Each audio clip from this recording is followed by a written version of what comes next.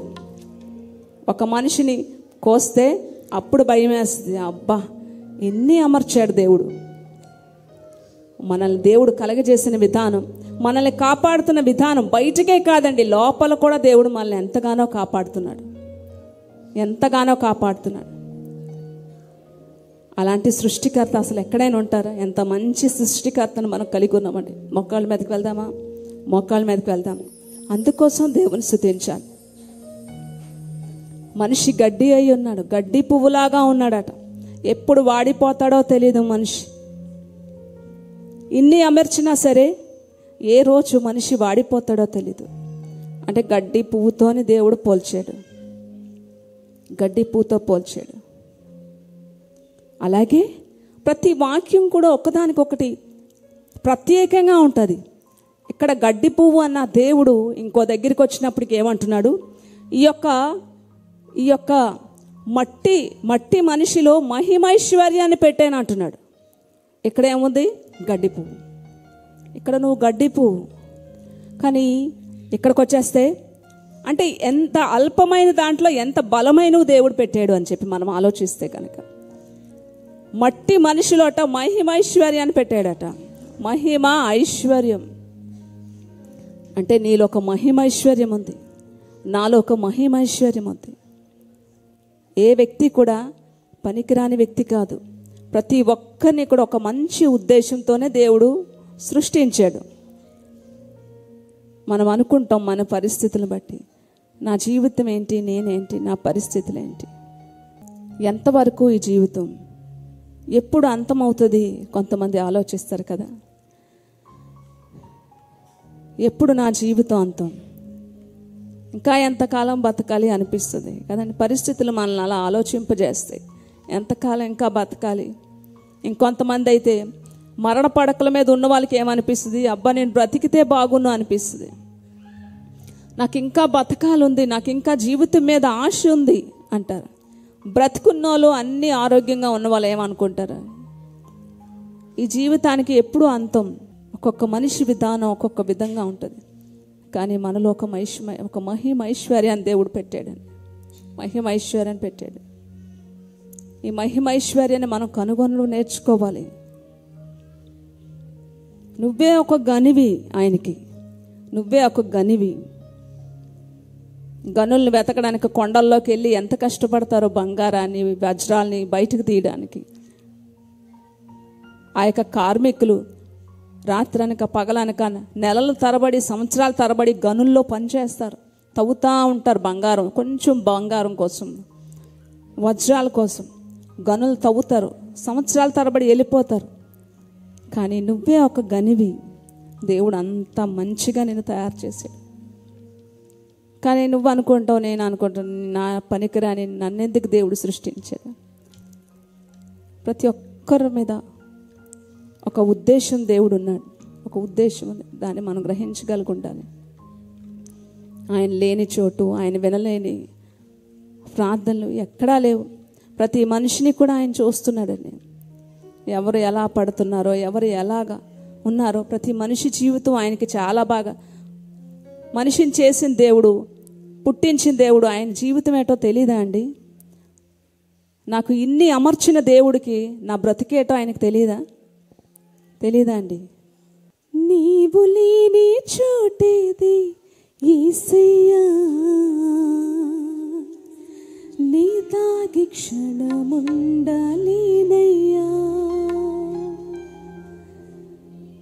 ఆయన లేని చోటు ఎక్కడుంది? ఆకాశంకి ఎక్కితే అక్కడున్నావు,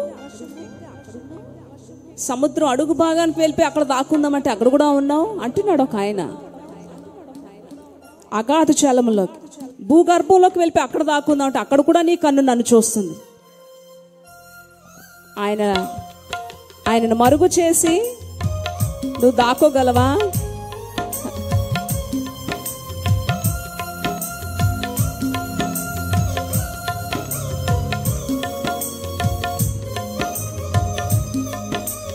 కన్నీటితో ఆరాధన చేద్దాం. నువ్వు లేని స్థలం ఎక్కడుందయ్యా? ఒక మనిషి ఆర్తనాదాలు వినలేని దేవుడు నువ్వు కాదయ్యా.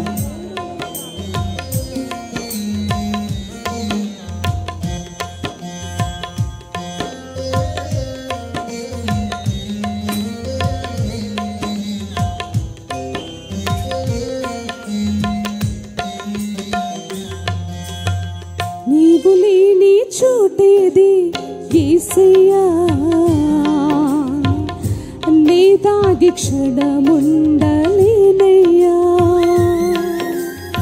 నీవు చూడని ఫలమేది యేసయ్యా, కనుమరుగై నేనుండలేనయ్యా. నీవు లేని చోటేది యేసయ్యా, నీ దాగి క్షణముండలేనయ్యా. నీవు చూడని స్థలమేది యేసయ్యా, కనుమరుగై నేనుండలేనయ్యా. నీవు వినని మనవేది యేసయ్యా, నీవు తీర్చని ఆట ఏది యేసయ్యా. నీవు వినని మనవేది యేసయ్యా, నీవు తీర్చని బాధ ఏది యేసయ్యా. నీవుంటే నా వెంట అది ఇది కోరుకోండి, ఇది కోరుకోండి, ఇది కోరుకోండి. నీవుంటే నా వెంట అది చాలయ్యా. నీవుంటే నా వెంట అది చాలయ్యా. కయ్యోను క్రూరపాయికి బలైపోయాడట హేబెల్, కానీ ఆయన వినలేకుండా ఉన్నాడు లేడండి. ఆ యొక్క అమాయకుని యొక్క రక్తం భూమిలోంచి మొర్రపెట్టిందంట దేవుని సన్నిధికి. అయ్యా, హేబెల్ యొక్క రక్తం మొర్రపెట్టిందంట, అయ్యా నేనేం తప్పు చేశాను, నేను చేసిన తప్పేంటి, నా అన్న నన్ను చంపేశాడు, నేను మంచి బలి ఇచ్చానయ్యా, నేను నిన్ను కోరుకున్నాను, అదే నేను చేసిన తప్పు, నా అన్న విషయంలో నేనేం తప్పు చేశానని అమాయకుని యొక్క రక్తం ఏడుస్తుంది. విన్నాడా మొరా? కయ్యోను క్రూర పగకు బలి అయిన హేబెలు, రక్తము పెట్టిన కేక విన్న దేవుడవు.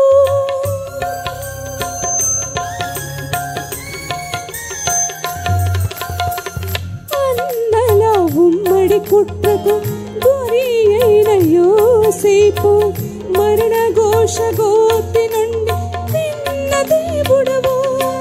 చెవియొగ్గి నా మొరను యేసయ్యా, నీవు వినకుంటే నీ బ్రతుకలేనయ్యా. చెవియొగ్గి నా మొరను యేసయ్యా, నీవు వినకుంటే నీ బ్రతుకలేనయ్యా. నీవుంటే నా సిగ్గుపడకుండా చేతుల పైకెత్తి చెప్పండి, ఎవరి బాధలు వాళ్ళు అండి, ఎవరి కష్టాలు వాళ్ళమండి, ఇంకొకరిని చూడాల్సిన అవసరం మనకి లేదు. నీవుంటే నా వెంట అది చాలయ్యా. నీవుంటే నా వెంట అది చాలయ్యా.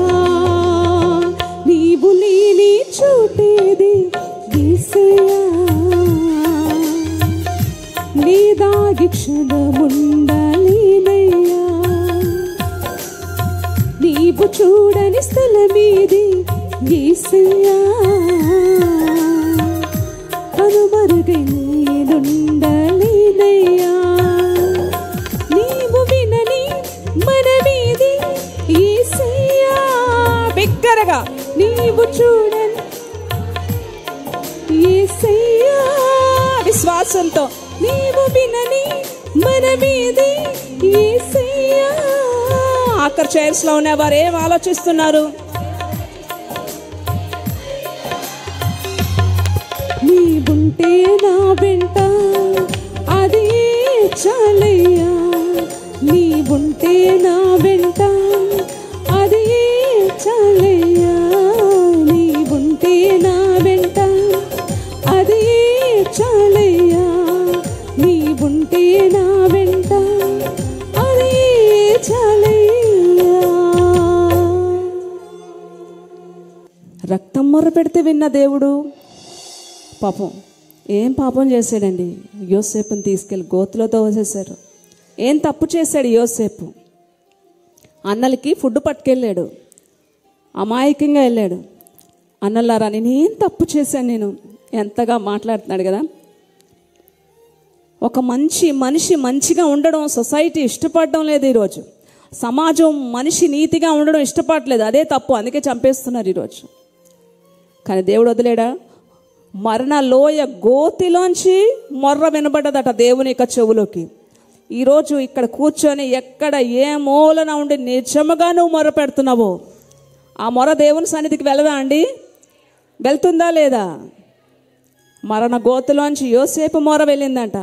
రక్తం మొర్ర పెడితే రక్తం వెళ్ళిపోయిందంట. రక్తము ఆయన చెవులోకి ఆ ప్రార్థన వెళ్ళిపోయిందంట. ఈరోజు ఇక్కడ ఉండే ఏ మూల నుండి నిజముగా తన మొర్ర పెట్టే వారికి నిజముగా ఆయన ఉత్తరం ఇవ్వడానికి సిద్ధంగా ఉన్నాడు. గట్టిగా చెప్పలు కూడా దేవనిస్తాం. నీ ఉంటే నా వెంట అది చాలయ్యా, నీ ఉంటే నా వెంట. నమ్మిన వారందరూ కూడా నా మొర ఆయన ఆలకించాడు, నా మొర ఆయన చెవులోకి వచ్చింది. అప్పుడు భూమి వణికిందంట అండి. నీ ఉంటే నా వెంట అది చాలయ్యా, నీవు లేని చోటేది యేసయ్యా, నీ దాగి క్షణముండలేనయ్యా, నీవు చూడని స్థలమేది యేసయ్యా, కనుమరుగై నేనుండలేనయ్యా.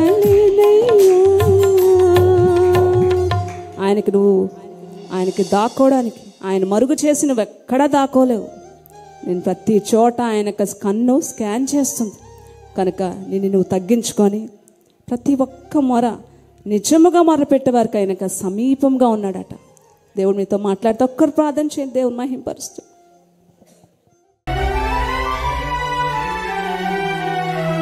ఆశల్లో